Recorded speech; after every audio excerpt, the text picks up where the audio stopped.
Depuis des milliers d'années, la Lune a inspiré d'innombrables récits d'émerveillement. Au cours des 6 dernières décennies, nous avons continué à explorer la Lune, désespérés de découvrir ses secrets. Aujourd'hui, une nouvelle aventure lunaire est sur le point de commencer.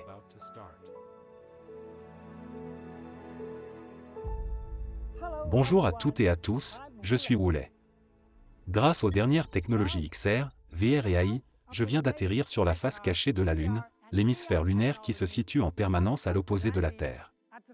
Il y a des cratères partout, tous formés par des météores, des astéroïdes et des comètes qui se sont écrasés sur la surface pendant des milliards d'années. Le bassin pôle Sud-Aitken, où je me trouve actuellement, est le plus grand cratère d'impact de la face cachée de la Lune. Son diamètre est d'environ 2500 km, alors que celui de la Lune n'est que de 3500 km.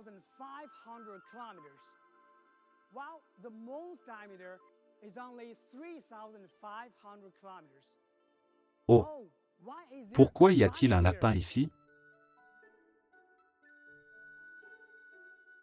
C'est trop mignon. Est-ce le légendaire lapin de jade? Il y a une belle histoire à propos du lapin sur la Lune. Dans la mythologie chinoise, Chan est l'épouse de Rui, un archer héroïque. Rui fut récompensé par les dieux avec un élixir lui conférant l'immortalité. Pour éviter que l'élixir ne tombe entre de mauvaises mains, Chan l'avala et s'envola vers la Lune avec son lapin de jade, appelé Yutu en chinois. Yutu, Yutu. Où es-tu? Yutu et moi vivons sur la Lune depuis des millénaires. Nous vivons à Guanrangon, le palais de la Lune. Yutu aime sauter partout. J'ai cherché partout sur la face visible de la Lune et je n'ai trouvé aucune trace. Yutu aurait-il pu aller sur la face cachée de la Lune? Waouh, j'ai rencontré Chan et Yutu alors que je venais à peine d'arriver sur la Lune.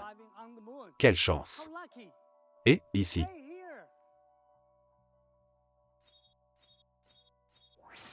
Chan, c'est un plaisir de vous rencontrer. Merci beaucoup de m'avoir aidé à trouver Yutu. C'est la première fois que je vois un être humain sur la face cachée de la Lune. Le savez-vous, l'histoire de la course de Chan vers la Lune a traversé les âges. Même le programme lunaire de la Chine porte votre nom, le projet Chan. Vraiment? Je ne peux pas imaginer qu'après tant d'années, vous pensez encore à moi. Du satellite Chan E1 en 2007 au satellite Chan E5 en 2020, les scientifiques chinois ont progressivement accompli leur mission de mise en orbite et d'alunissage, ainsi que le rapatriement d'échantillons lunaires sur Terre. Je salue la sagesse et le courage de l'humanité et je suis fier des réalisations de la Chine en matière d'exploration lunaire. Il y a quelques années, une énorme machine a atterri sur la face cachée de la Lune. Il doit s'agir de la sonde Chan E4 qui, en 2019, a effectué le premier atterrissage sur la face cachée de la Lune et a amené le rover Yutu 2. Au cours des 5 dernières années, Yutu 2 a parcouru plus de 1,5 km. Vraiment? C'est Yutu 2. Mon compagnon Yutu est un ami du rover et lui rend souvent visite. En 2020, la Chine a lancé la sonde Chan E5, qui a recueilli 1,7 kg de matériaux lunaires sur la face cachée de la Lune, et les a renvoyés sur Terre pour que les scientifiques du monde entier puissent les étudier. Cette année, la sonde Chan E6 collectera du sol lunaire sur la face cachée de la Lune.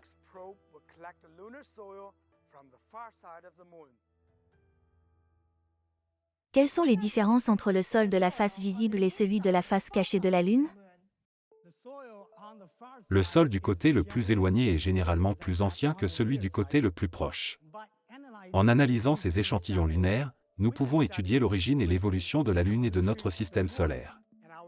De plus, la surface lunaire contient une grande quantité d'hélium-3, qui constitue une source de carburant propre, sûre et efficace. Les scientifiques estiment que la réserve totale d'hélium-3 sur Terre n'est que d'environ 500 kg.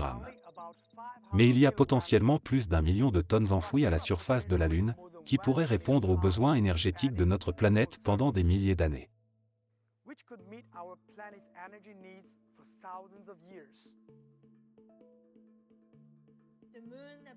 La Lune semble si froide et sans vie. Il est difficile de croire qu'elle renferme autant de secrets. Regardez, une autre énorme machine est sur le point d'atterrir. C'est la sonde chinoise Tian E6. Elle effectuera une mission de retour d'échantillons, l'une des missions les plus compliquées et les plus difficiles de l'histoire du pays. C'est incroyable. Le site d'atterrissage étant si éloigné, comment peut-il communiquer avec la Terre? Voici l'atterrisseur et l'ascendeur de la sonde, ainsi que les panneaux solaires et l'antenne de communication. Ces dispositifs peuvent transmettre directement les signaux au satellite relais QKIAO-2. Avec l'aide de QKIAO-2, les scientifiques au sol peuvent recevoir et envoyer des instructions au vaisseau spatial sur la face cachée de la Lune. Je vois. Le QKIAO-2 est donc en quelque sorte un pont entre la Terre et la Lune. Alors qu'est-ce que c'est? Il s'agit d'un bras robotisé de 3,7 mètres de long et très flexible. Il est utilisé pour ramasser et collecter le sol lunaire à différents endroits. Et voici le dispositif de forage, qui est encore plus puissant. Il peut forer à plus de 2 mètres sous la surface lunaire pour récupérer le sol lunaire dans des strates plus profondes.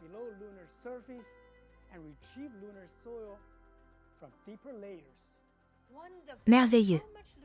Quelle quantité de sol lunaire Tian E6 devrait-il recueillir? La sonde est conçue pour récupérer environ 2 kg. Une fois l'échantillon prélevé, il est scellé et transféré dans l'ascendeur. Allumage.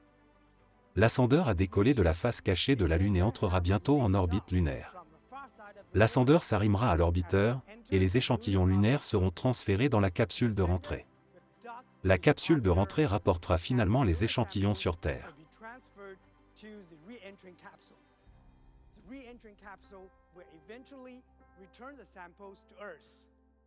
Quel processus compliqué. L'atterrisseur Tian E6 restera-t-il pour toujours sur la face cachée de la Lune? L'atterrisseur transporte également d'autres dispositifs scientifiques, comme l'instrument d'orne de l'Agence spatiale française, qui mesure le radon à la surface de la Lune, et un analyseur d'ondes négatives de l'Agence spatiale européenne, ainsi qu'un rétroréflecteur laser de l'Italie.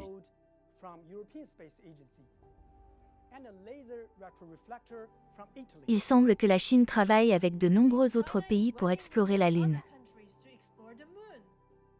Et un satellite CubeSat CubeQ du Pakistan est également mis en orbite lunaire. La Chine s'est montrée ouverte et coopérative depuis la mise en place de son programme d'exploration lunaire il y a 2 décennies. La Chine travaillera également avec ses partenaires internationaux à la construction d'une base de recherche scientifique sur la Lune, appelée Station internationale de recherche lunaire. Où sera située la base de recherche? Elle sera construite sur le pôle sud lunaire. Plus de 10 pays et organisations ont signé du mémorandum de coopération avec la Chine sur la base de recherche. Je suppose que cela signifie qu'il y aura plus de gens qui viendront ici à l'avenir. Bien sûr. La Chine fera atterrir ses missions habitées sur la Lune d'ici 2030. À l'avenir, des astronautes, des scientifiques et des ingénieurs du monde entier pourront travailler ensemble à la Station internationale de recherche lunaire. Superbe. Il ne fait aucun doute que ce jour arrivera très bientôt. Yutu et moi attendrons vos bonnes nouvelles au Palais de la Lune. À bientôt. Merci, Tian E. Je me réjouis de vous revoir un jour. La Lune est la première étape pour l'humanité dans l'exploration de l'espace lointain et la découverte des mystères de l'univers. Comme le disent les scientifiques, si nous persistons dans l'innovation ouverte et l'exploration coopérative, nous pouvons nous attendre à des résultats merveilleux et inattendus.